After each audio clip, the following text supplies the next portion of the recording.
अब आगे बढ़ते हैं हमारा स्पेशल शो मुख्यमंत्री। आपकी बार फिर से गुजरात में बीजेपी सरकार। पार्टी को पूरा यकीन है कि गुजरात में फिर से कमल खिलेगा और वो भी रिकॉर्ड तोड़ बहुमत के साथ। यही वजह है कि गुजरात के सियासी दंगल को फतेह करने के लिए बीजेपी के दिग्गज नेता ताबड़तोड़ चुनावी दौरा कर रहे हैं। वहीं कांग्रेस भी कमबैक के लिए जोर लगा रही है। मैदान में इस बार कांग्रेस के साथ साथ आम आदमी पार्टी भी ताल ठोक रही है। सत्ता के लिए सभी सियासी दलों की अग्नि परीक्षा हो रही है, इसलिए सत्ता के इस संग्राम में इस बार सियासी मुकाबला बेहद दिलचस्प हो चला है।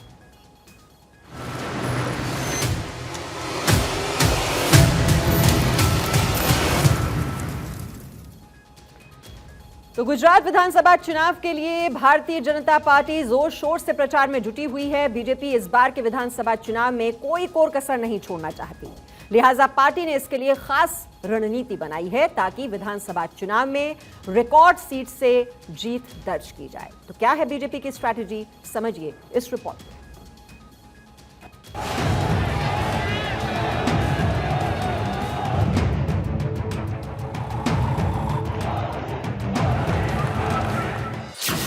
गुजरात फतह का बीजेपी का मेगा प्लान।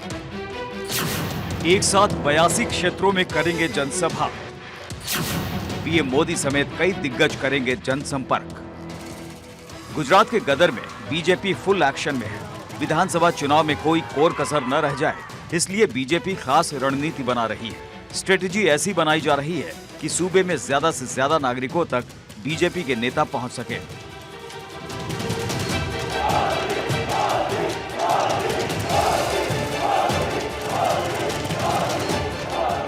बीजेपी लगातार 7वीं बार सत्ता के सिंहासन तक पहुंच सके, इसके लिए पार्टी ने केंद्रीय मंत्रियों और कुछ मुख्यमंत्रियों समेत राज्य के शीर्ष नेताओं के साथ तूफानी चुनाव प्रचार की योजना बनाई है। बीजेपी शुक्रवार को एक साथ कई जगहों पर रैली और जनसभाएं करेगी और जनता को साधेगी। आनंद ना हो केवू बने। शुक्रवार को 82 नेता करेंगे जनसभा। रैली में मौजूद रह सकते हैं केंद्रीय मंत्री। कई राज्यों के मुख्यमंत्री भी करेंगे संबोधित। पूरे विधानसभा में मीटिंग होती है। पूरे देश से सभी सांसद, सभी मंत्रीगण, अलग अलग सभी पार्टी के आगेवान, संगठन के आगेवानों, ये सब यहाँ पर गुजरात में 89 सीटों में से 82 सीट पर जाएंगे। गुजरात के मुख्यमंत्री, पूर्व नायब मुख्यमंत्री, मंत्री, पूर्व मंत्री, यहाँ के सांसद जो इलेक्शन नहीं लड़ रहे ऐसे पूर्व विधायक, ये सब लोग भी ये प्रक्रिया में शामिल होंगे। 18 नवंबर को होने वाली सभाओं और बैठक को लेकर बीजेपी ने पूरी तरह मोर्चा संभाल लिया है। बताया जा रहा है कि भारी भीड़ वाली रैलियों के जरिए पार्टी शक्ति प्रदर्शन करेगी। खबर है कि आने वाले कुछ दिनों में गुजरात में बड़े पैमाने पर रैलियां और रोड शो आयोजित किए जाएंगे।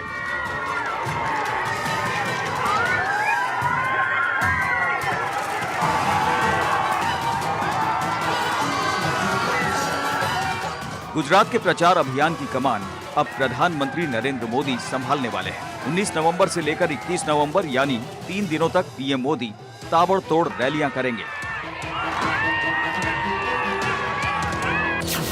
बताया जा रहा है कि पीएम मोदी 28-29 नवंबर और 2-3 दिसंबर को गुजरात जाएंगे।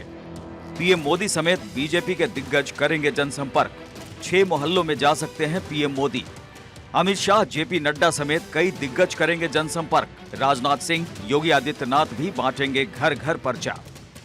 ऐसा पहली बार हो रहा है जब किसी प्रधानमंत्री समेत पार्टी के स्टार प्रचारक घर घर जाकर लोगों से संपर्क करेंगे।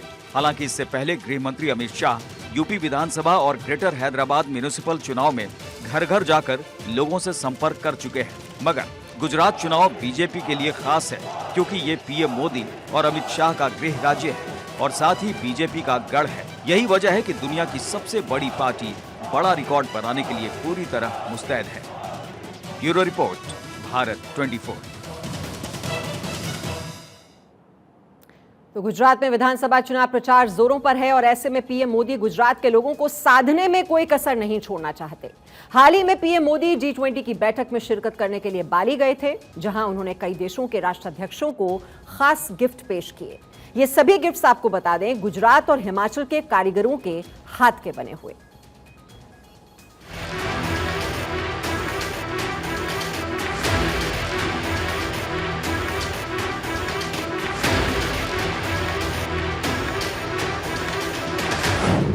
गुजरात में गदर, बाली से बल्लेबाजी।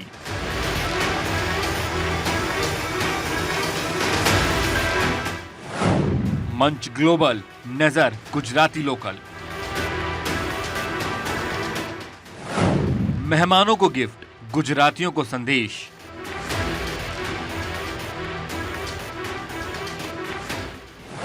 बाली में सौगात, चाल से सधेगा गुजरात।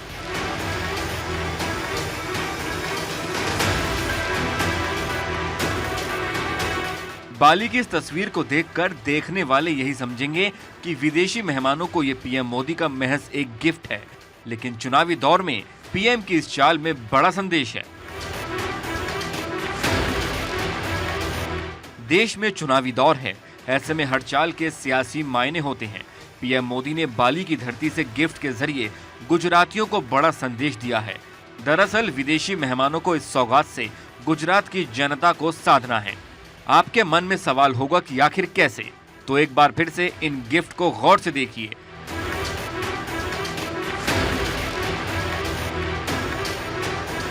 ठीक समझे, गिफ्ट जरूर है, लेकिन इन गिफ्ट्स पर हिमाचल और गुजरात के कारीगरों की करामात है। पीएम मोदी गए तो थे इंडोनेशिया के बाली में G20 की बैठक में शामिल होने के लिए, जहां ग्लोबल मंच सजा था, लेकिन पीएम मोदी की नजर तो गुजराती लोकल पर थी। इसीलिए बाली से ही गुजरात की जनता को साधने के लिए पीएम मोदी ने एक पथ को दो काज वाली चाल में बदल दिया।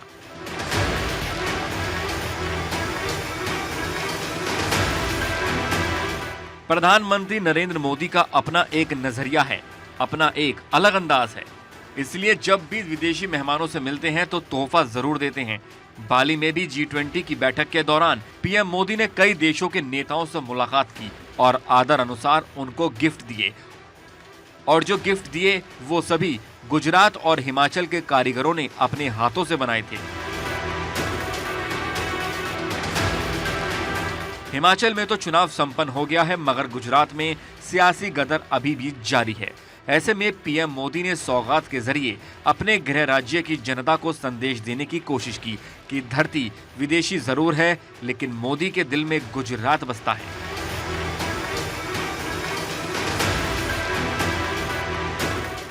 पीएम मोदी ने ब्रिटेन के प्रधानमंत्री ऋषि सुनक को हाथ से बना गुजराती कपड़ा माता नी पछेटी भेंट की। ये देवी मां के मंदिरों में भेंट का एक स्वरूप होता है। ऑस्ट्रेलियाई पीएम एंथनी अल्बनीज को पिथारा भेंट किया। ये एक पारंपरिक जनजातीय लोक चित्रकला है, जिसे गुजरात के छोटा नागपुर इलाके के राठवा कलाकारों ने बनाया है। इसके साथ ही पीएम मोदी ने इतालवी प्रधानमंत्री जॉर्जिया मेलोनी को पाटन पटोला दुपट्टा भेंट किया। यह स्कार्फ उत्तरी गुजरात के पाटन क्षेत्र में साल्वी परिवार ने बुना था। इंडोनेशिया के राष्ट्रपति जोको विडोडो को सूरत के कुशल धातु कर्मियों का बनाया हुआ चांदी का कटोरा भेंट किया। तो फ्रांस, जर्मनी और सिंगापुर के नेताओं को पीएम मोदी के उपहार गुजरात के कच्छ क्षेत्र से जुड़े पारंपरिक शिल्प का काम सुलेमानी कटोरे थे।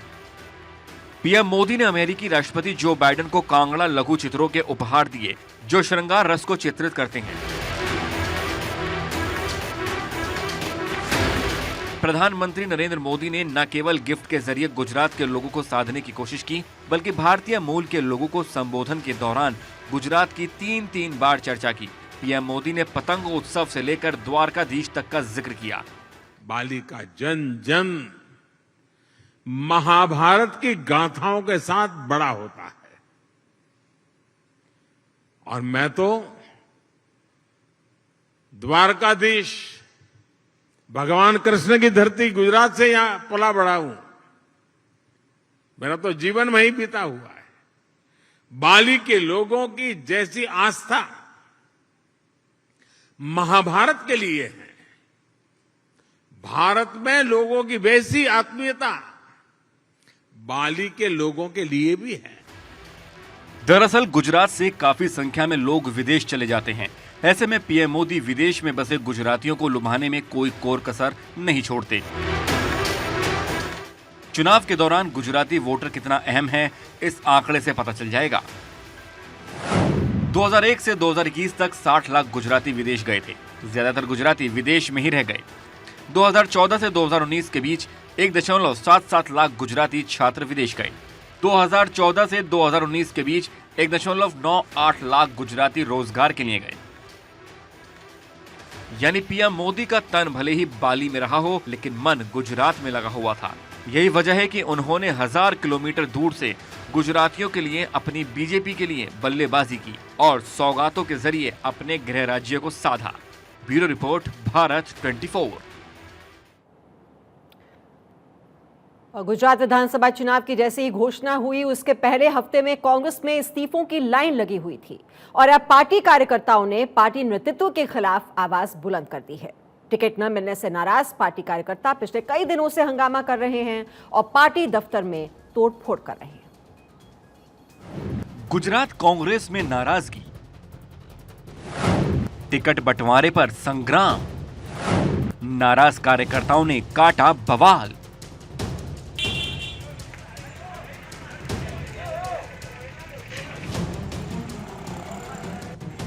गुजरात कांग्रेस में ऐसी तस्वीरें अब कॉमन हो गई हैं।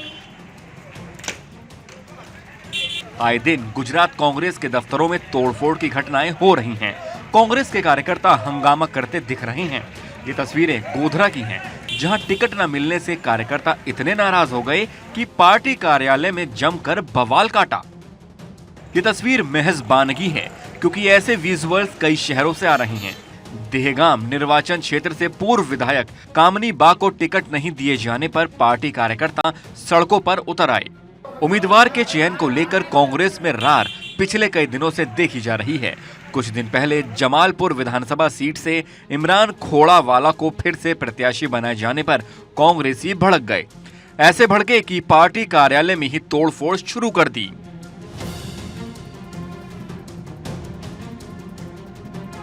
इससे पहले वटवा विधानसभा सीट से टिकट बंटवारे को लेकर कांग्रेस कार्यकर्ताओं ने जमकर हंगामा काटा।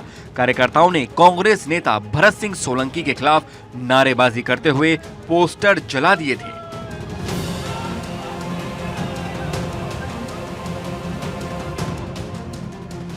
गुजरात में कांग्रेस की हालत ठीक नहीं है। 2017 विधानसभा चुनाव को छोड़ दें तो पार्टी को पिछले 2.5 दशक से 50 के आसपास ही सीटें मिलती रही हैं। इस बार भी हालात कुछ बदले नजर नहीं आ रहे। सीन पहले जैसा ही दिख रहा है। अभी तक कांग्रेस के बड़े नेताओं की एंट्री चुनावी मैदान में नहीं हुई है। ऐसे में तोड़फोड़ और हंगामे की वजह से पार्टी की फजीहत और भी ज्यादा हो रही है। पहले इस्तीफों का दौर और अब तोड़फोड़ ने पार्टी की मुश्किलें बढ़ा दी हैं। चुनाव से पहले ऐसी स्थिति किसी भी पार्टी के लिए ठीक संकेत नहीं है। वो भी तब जब गुजरात में सत्ता से 27 साल दूर रही कांग्रेस इस बार मौका देख रही है। हालांकि जमीनी हकीकत यह है कि इस बार लड़ाई एक तरफा है। Bureau report, Bharat 24।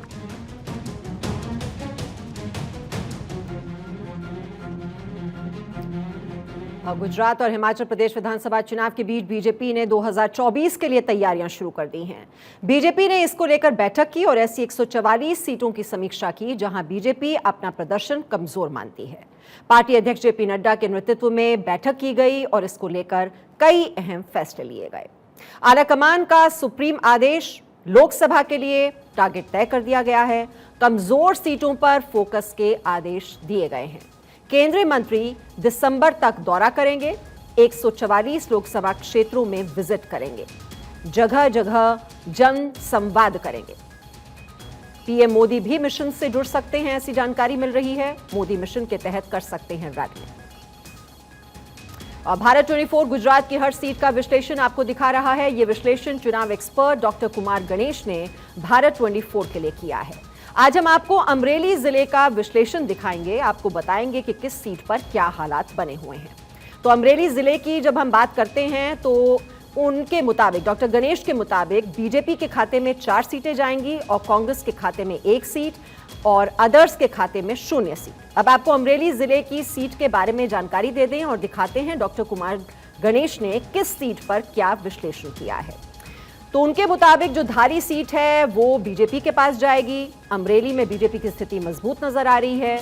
वहीं लाठी में भी यही हालात हैं, वहां भी बीजेपी की स्थिति काफी मजबूत है।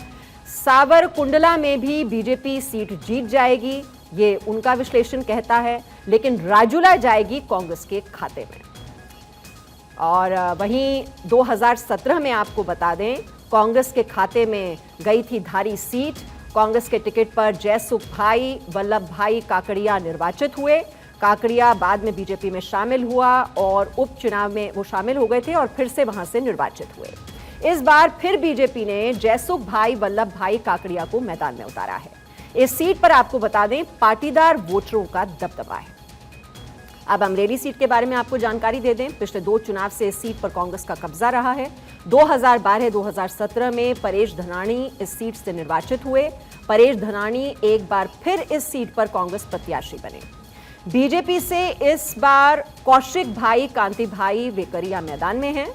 आम आदमी पार्टी के मैदान में आने से इस बार त्रिकोणीय संघर्ष बन गया है। बीजेपी को इसका फायदा मिल सकता है।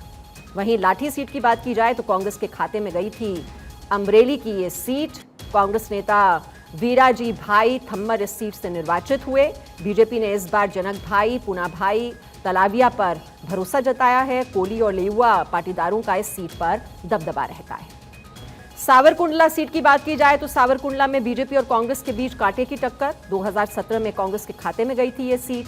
कांग्रेस के टिकट पर प्रताप दूधत यहां से निर्वाचित हुए थे। बीजेपी ने महेश कसवाला को उतारा है मैदान में। पाटीदार मतदाताओं का इस सीट पर दबदबा रहता है। अगली सीट की ओर बढ़ते हैं, राजूला। बीजेपी की परंपरागत सीट ये मानी जाती है। बीजेपी नेता हीरा भाई सोलंकी ने यहां से लगातार 4 बार जीत हासिल की। 2017 में हीरा भाई कांग्रेस उम्मीदवार अमरीश भाई से पराजित हुए। एक बार फिर हीरा भाई सोलंकी को बीजेपी ने इस सीट से उतारा है।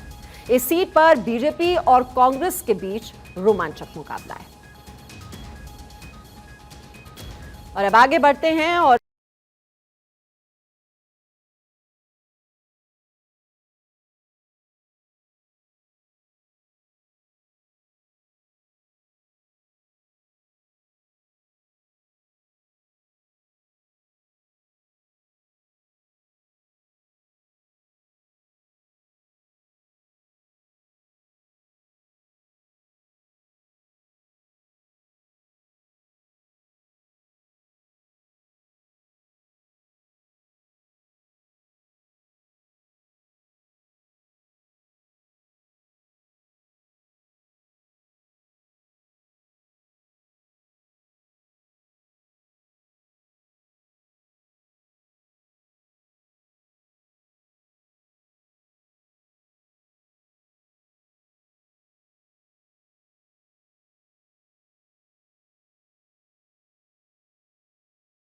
और 24 खबरें फटाफट अंदाज में, चुनाव की 24 खबरें दिखाते हैं आपको फटाफट अंदाज में। इलेक्शन 24 गुजरात में पहले चरण की 89 सीटों पर 1 दिसंबर को चुनाव होगा। इसके लिए नामांकन की प्रक्रिया लगभग पूरी हो चुकी है। चुनाव प्रचार के लिए राजनीतिक दलों ने अपनी पूरी ताकत झोंक दी है। एक दूसरे पर आरोप प्रत्यारोप का दौर जारी है। भाजपा नेता अल्पेश ठाकुर ने गुजरात विधानसभा चुनाव के लिए गांधीनगर दक्षिण सीट से अपना नामांकन दाखिल किया। इस दौरान उनके साथ मुख्यमंत्री भूपेंद्र पटेल मौजूद रहे। नामांकन दाखिल करने के बाद अल्पेश ठाकुर ने कहा कि हम जनता का प्यार जीतने की कोशिश करेंगे। भाजपा सरकार विकास की राजनीति कर रही है। मुझे पूरा भरोसा है कि लोगों का प्यार और समर्थन एक बार फिर भाजपा को मिलेगा। मुख्यमंत्री भूपेंद्र पटेल ने आज गांधीनगर में भाजपा उम्मीदवार अल्पेश ठाकुर के साथ रोड शो किया। 2017 में कांग्रेस के टिकट पर जीते अल्पेश को भाजपा ने गांधीनगर दक्षिण से अपना उम्मीदवार बनाया है। गुजरात विधानसभा चुनाव में बीजेपी ने भी अपनी पूरी ताकत झोंक दी है, जिसके चलते पीएम मोदी 19 नवंबर को शाम को गुजरात पहुंच जाएंगे। 20 दिसंबर से 22 दिसंबर तक पीएम मोदी कई जनसभाएं और रोड शो करेंगे। प्रधानमंत्री नरेंद्र मोदी 20 से 22 नवंबर तक लगातार 3 दिन गुजरात के सौराष्ट्र और दक्षिण गुजरात में चुनावी रैलियों को संबोधित करेंगे। 20 नवंबर को प्रधानमंत्री की सौराष्ट्र में 3 रैलियां होंगी। 21 नवंबर को भी प्रधानमंत्री की 2 रैलियां हैं। इनमें से एक रैली सौराष्ट्र इलाके में तो एक दक्षिण गुजरात इलाके में होगी। इसी तरह 22 नवंबर को सौराष्ट्र में 2 रैलियां होंगी। दिग्विजय सिंह का पीएम मोदी पर हमला। कांग्रेस नेता दिग्विजय सिंह ने कहा है कि गुजरात के विकास की जो कहानी सुनाई जाती है उसे ऐसे बताया जाता है जैसे सारा विकास नरेंद्र मोदी ने ही किया है और मोदी ही गुजरात है। अमरेली में 22 नवंबर को एक बड़ी जनसभा के जरिए राहुल गांधी की गुजरात विधानसभा चुनाव में एंट्री हो रही है। पार्टी को उम्मीद